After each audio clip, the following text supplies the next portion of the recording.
नमस्कार सर्वांना. मी आपल्या यूट्यूब चॅनलमध्ये आपणा सर्वांचं मनापासून स्वागत करते. आजचा हा व्हिडिओ थोड्याशा वेगळ्या विषयावर आहे. एक सत्य घटना की जी आमच्या इथे घडलेली आहे, की आत्ताच्या मुलांनी किंवा मुलींनी फर्स्ट प्रेफरन्स कोणाला द्यायचा, फॅमिली की प्रेम? ज्या आई-वडिलांनी आपल्याला 18 वर्ष, 20 वर्ष तळहाताच्या फोडाप्रमाणे जपलं, तुमची प्रत्येक गोष्ट, प्रत्येक इच्छा पूर्ण केली. तुम्हाला काय हवं, नको या सगळ्या गोष्टींची काळजी घेतली. ते आई-वडील एका बाजूला आणि तुम्ही मोठं झालात आणि आता तुम्हाला कळायला लागल्यानंतर तुमच्या आयुष्यात येणारी एखादी बाहेरची व्यक्ती. तुमच्यासाठी कोण जास्त प्रिय आहे?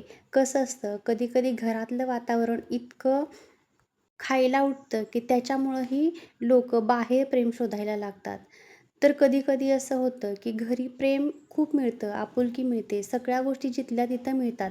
तरीही हे वय असतं, की त्या वयात आपल्याला कोणीतरी हवं असतं आणि त्याच्यामुळं लोकं बाहेर प्रेमाच्या नादाला लागतात.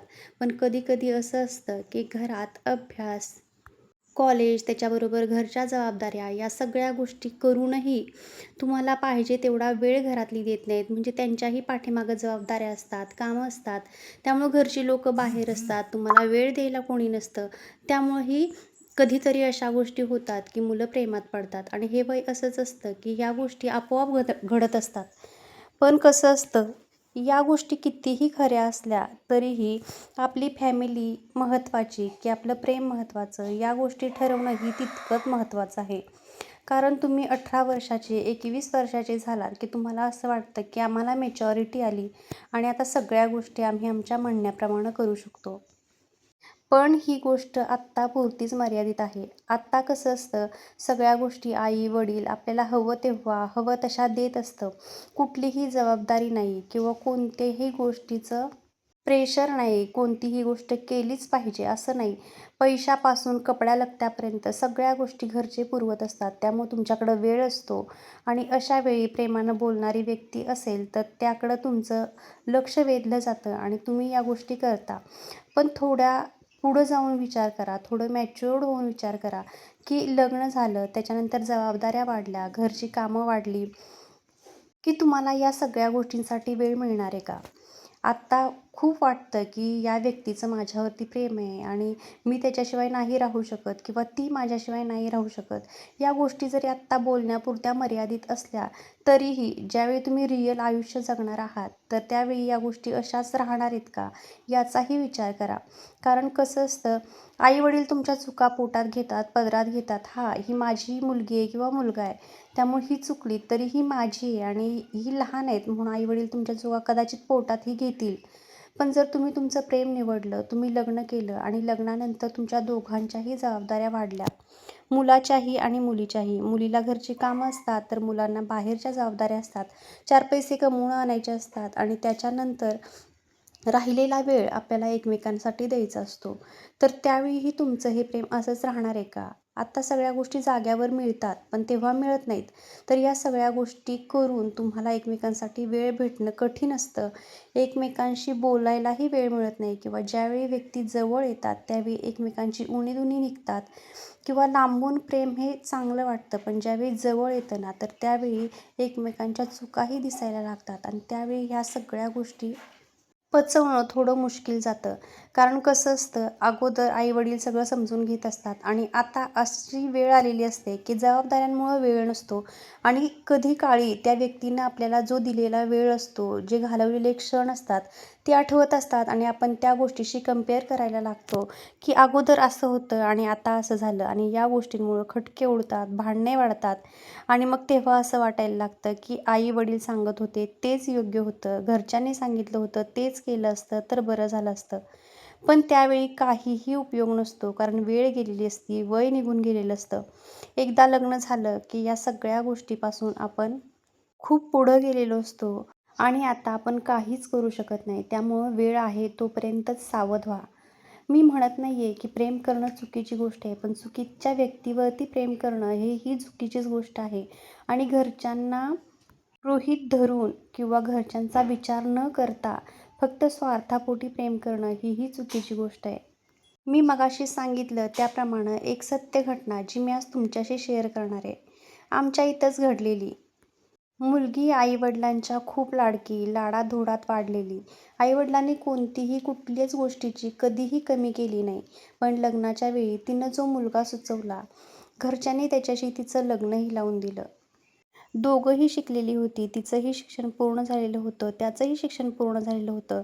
घरच्यांनाही वाटलं, हां, हिला सुखी राहायचंय ना त्याच्यासोबत, तर ही सुखी राहील आणि शिकलेली आहे, तर दोघंही काहीतरी करतील. म्हणून त्यांनी त्यांचं लग्नही लावून दिलं. पण लग्नानंतर काही दिवसांनी ते प्रेम जसं पहिलं होतं तसं राहिलं नाही. जसं मी मगाशी सांगितलं त्याप्रमाणे अगोदर आपण रिकामे असतो, वेळ असतो आणि लग्नानंतर जबाबदाऱ्या वाढतात.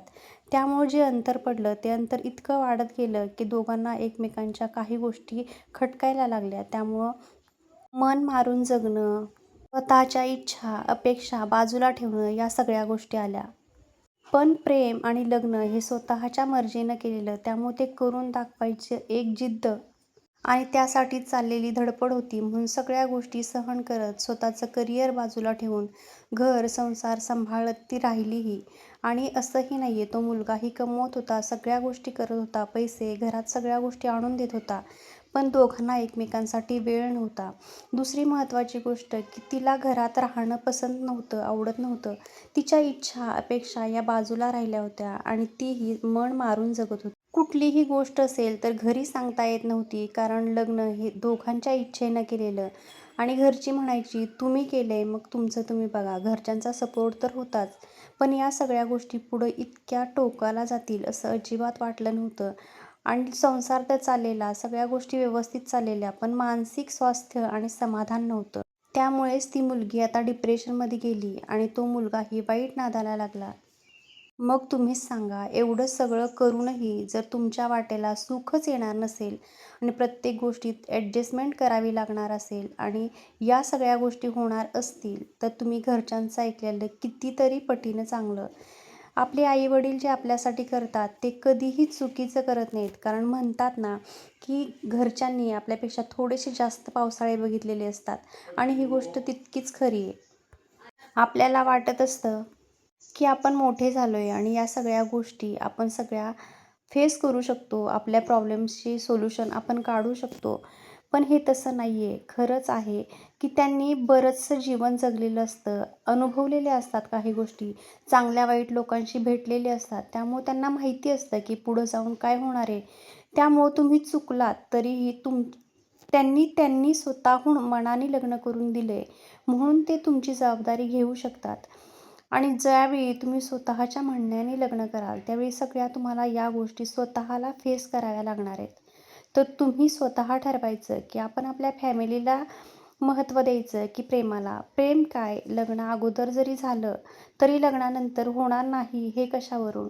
जर लग्न झालं आणि मुलगा चांगला असेल, तर आपोआपच आपण त्याच्या प्रेमामध्ये पडू शकतो. लाईफ म्हणजे टीव्ही सीरियल नाही आहे. जे आपण सीरियलमध्ये बघतो किंवा एखाद्या पिक्चरमध्ये बघतो, तर तशी लाईफ ही आपली नसते. आपण सामान्य लोक आहोत आणि आपल्या आयुष्यामध्ये या सगळ्या अडचणी येऊ शकतात. या पुढच्या गोष्टींचा विचार करा आणि मग पुढं पाऊल टाका. हीच एक थोडक्यात माहिती तुमच्यासोबत शेअर करायची होती. कारण एक जवळचाच अनुभव मी घेतलेला होता, जो समोरून पाहिलेला होता. म्हणून मला तुमच्यासोबत ही गोष्ट शेअर करायची होती. कारण ती गोष्ट माझ्या मनाला खूप लागली आणि मला असं वाटलं, की या गोष्टी जर कोणाचं आयुष्य बदलवू शकत असतील, जर वाट चुकणाऱ्याला जर चांगला योग्य मार्ग दाखवू शकणार असतील, तर हा व्हिडिओ आपल्याला बनवायला पाहिजे. तुम्हाला काय वाटतं कमेंटमध्ये नक्की सांगा. व्हिडिओ आवडला तर व्हिडिओला एक लाईक करा आणि चॅनललाही सबस्क्राईब करायला विसरू नका. धन्यवाद.